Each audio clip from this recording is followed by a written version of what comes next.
हरिओम। मैं श्रीकांत शर्मा। आज चर्चा करेंगे रत्नों का कैसे हम विचार करें कि कौन सा रत्न किस जातक के लिए पहनना शुभ और किस जातक को पहनना अशुभ होता है। देखिए, हमारे मनीषियों ने ग्रहों के शांति के लिए रत्नोपचार का भी एक विकल्प दिया है। मंत्रोपचार, रत्नोपचार, दान आदि से ग्रहों की शांति या ग्रहों को बल प्रदान किया जाता है। तो आज इसी पे चर्चा करेंगे। रत्न, किस जातक को कौन सा रत्न पहनना चाहिए और किस जातक को कौन सा रत्न नहीं पहनना चाहिए। रत्न विशेषज्ञों का बहुत सारा इस पे मतभेद है।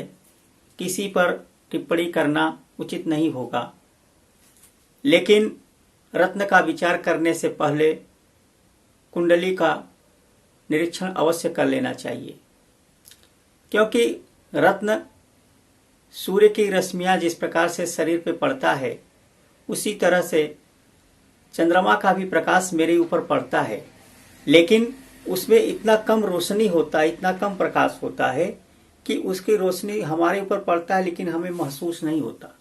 उसी तरह से तारामंडल में शनि, बुध, गुरु, विभिन्न प्रकार जो ग्रह हैं, इस ग्रहों का भी प्रभाव, इनकी भी रोशनी हम तक आती है लेकिन हमें महसूस नहीं होता। तो जिसकी डिग्रियां कम होती हैं, जैसे कोई हमारा लग्नेश है, लग्न के स्वामी मंगल हैं और मंगल हमारा कम डिग्री पे बैठा है, कमजोर है, तो ऐसे ग्रहों के रत्न धारण कराए जाते हैं। इससे बल प्रदान किया जाए, शरीर उसको थोड़ा एनर्जी मिले। जिस प्रकार से शरीर का नाखून होता है, नाखून व्यक्ति का अगर नहीं होता है तो उसके शरीर की जो त्वचा है, त्वचा पे उसका बैड इफेक्ट पड़ने लगता है। जैसे कोढ़ी व्यक्तियों का नाखून सबसे पहले झड़ने लगता है तो उनकी जो त्वचा है, त्वचा में बीमारियां और तेजी से फैलने लगता है। उसी तरह से जब हम रत्न को धारण करते हैं तो मेरे जो त्वचा होता है उसमें टच होता है, उन ग्रहों का भी रोशनी मेरे ऊपर पड़ता है और वो मेरे शरीर में एब्जॉर्ब कर लेता है और उसी तरह से एक्टिविटी बॉडी में उत्पन्न होता है। हमारे मन पर इसका इफेक्ट होता है, हमारे शरीर पे इफेक्ट होता है। जिस तरह से हम भिन्न भिन्न कलर के कपड़े पहनते हैं तो उसका भी प्रभाव बॉडी में पड़ता है। व्यक्ति सफेद रंग के कपड़े पहनता है तो उसके ऊपर अलग प्रभाव पड़ता है। वही ब्लैक कलर का कपड़ा, काले कलर का कपड़ा पहनेगा तो उसका अलग इफेक्ट पड़ता है। गुलाबी कलर का पहनेगा तो उसका अलग इफेक्ट पड़ता है। इसी प्रकार से रत्नों का भी वही काम है। रत्न क्या है? कलर उस रश्मियों को खींच करके, उस ग्रहों के रश्मियों को खींचता है और शरीर के अंदर वह पहुंचाता है और हमारे रक्त के, त्वचा के माध्यम से, हमारे रक्त के माध्यम से हमारे तन मन में परिवर्तन आता है। आज उसी पे विस्तार से चर्चा करेंगे। उसके लिए कोई भी रत्न बिना जाने उसको धारण नहीं करना चाहिए, क्योंकि उसका जितना वो लाभ दे सकता है उतना वह नुकसान भी कर सकता है। रत्न का विचार करने से पहले लग्न कुंडली और चंद्र कुंडली, ये दोनों पे विचार करना चाहिए, क्योंकि लग्न हमारा शरीर है तो चंद्रमा, चंद्र कुंडली से हम मन का विचार करते हैं और वैदिक ज्योतिष में चंद्र कुंडली का जितना महत्व है उतना ही लग्न कुंडली का महत्व है। तो चंद्र कुंडली और लग्न कुंडली दोनों से विचार करके, और सबसे पहले लग्न का मित्र होना चाहिए।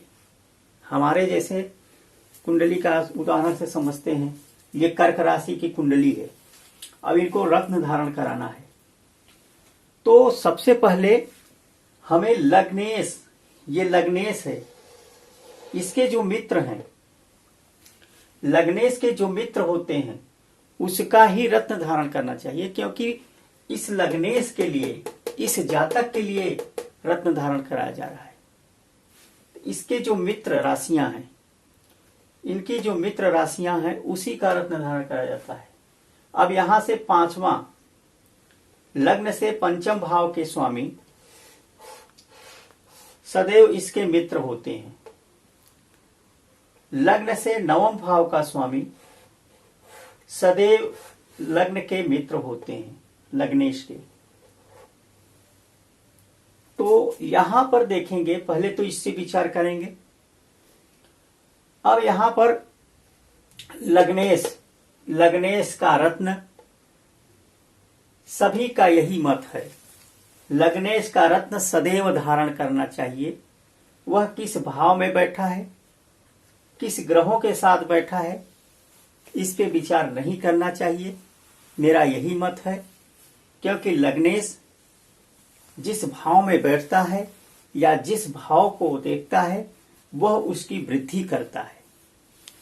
वो किसके अकॉर्डिंग करेगा? लग्नेश अपने लाभ के अकॉर्डिंग करेगा। तो लग्नेश पर किसी तरह का कोई अपवाद नहीं है। इस पे लग्नेश का रत्न सदैव व्यक्ति को धारण करना चाहिए। अब हमें दूसरे रत्नों पे विचार करना है। अब कर्क लग्न के जातक को पहला रत्न का विचार हो गया चंद्र। चंद्र से मोती रत्न को धारण करें।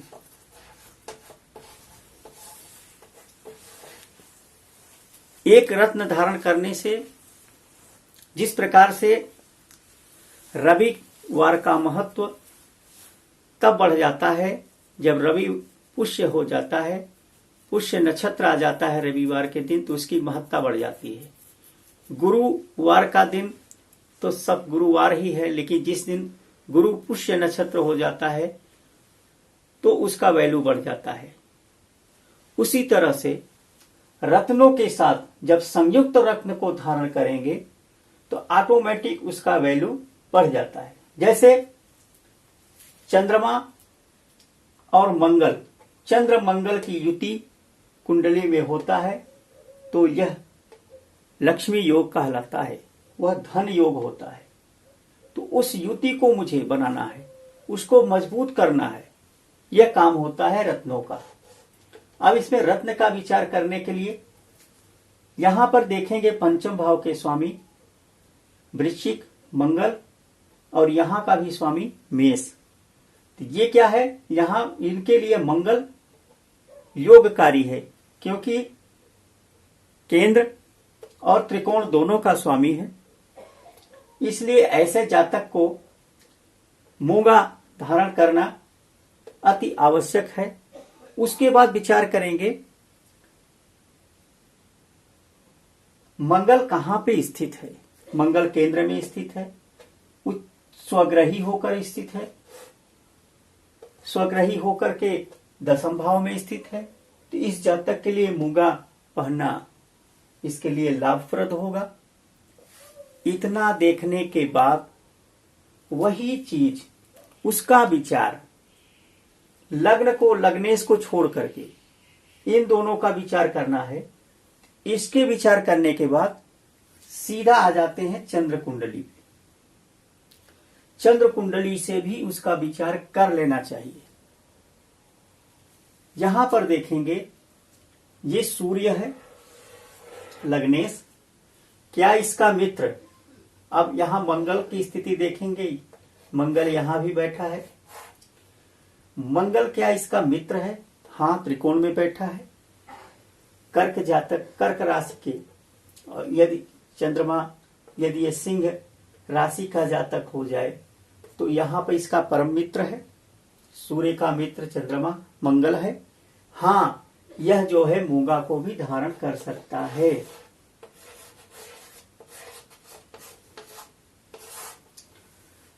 अब नवम भाग्येश का रत्न का विचार करेंगे। भाग्येश का रत्न क्या है? गुरु के रत्न क्या है? यहां पर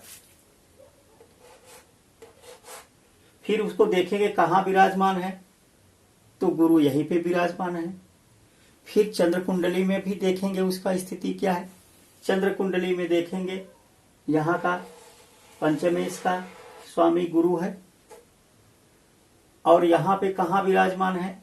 अपने ही स्वराशि होकर के अष्टम में बैठा है। अष्टम में बैठ करके यह धन भाव को देख रहा है, धन भाव की धन की वृद्धि कर रहा है।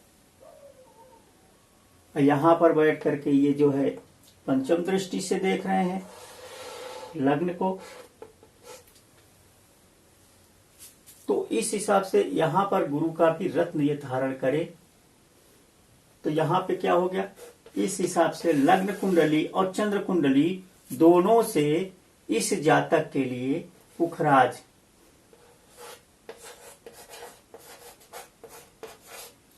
गुरु के लिए ये है चंद्रमा, मंगल,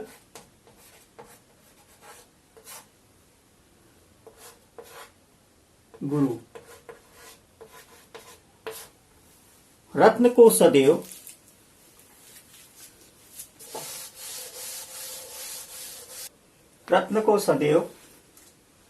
लग्न, पंचम और नवम के स्वामी के रत्न ही धारण करना चाहिए।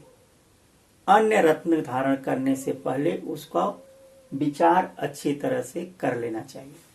यहां पर क्योंकि उसका त्रिकोण लग्नेश का जो त्रिकोण होता है, लग्न का त्रिकोण होता है, लग्नेश का परम मित्र ही होता है, वह शत्रु नहीं होता।